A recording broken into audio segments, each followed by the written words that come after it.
I very much enjoyed our event together in South Carolina, where we looked at the intersection between Project REACH, the CRA, and your Opportunity Zones bill. So I think this was a terrific dialogue.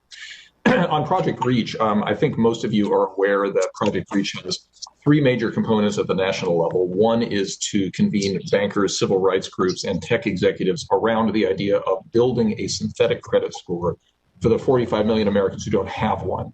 The reason that matters is that in America, the principal way that most families build wealth generationally is through home ownership. And, it's hard to buy a house in this country without a mortgage, and you can't get a mortgage without a credit score.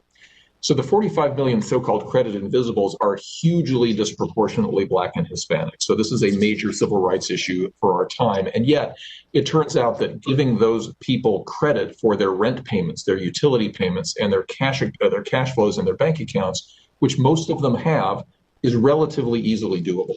So I think that we are not very far away from an announcement of a version 1.0 of a new kind of credit score, working closely with the big three credit bureaus and the companies I just mentioned, to allow those people the opportunity to be considered for home mortgages. That will be a game changer when that becomes available, and I think that will be available this year.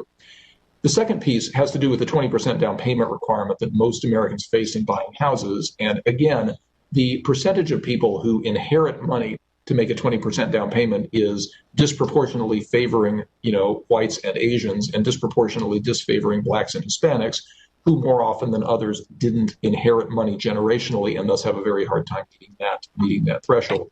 Down payment assistance programs have offered some support for that, but we think that more radical examination of the system is required. And various participants in Project REACH have talked about different ways of closing the down payment gap.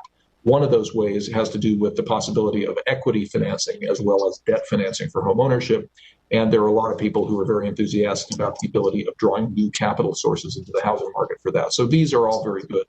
One of the most important things we're working on here is reinvigorating the commitment of large banks to support minority depository institutions in their communities. And so the other piece of Project REACH we expect to be announced very shortly is the Project REACH MDI pledge, in which big banks will commit not only to supporting MDIs financially, but also to engaging in executive training programs, in rotational programs, and real business partnerships designed to make MDIs successful,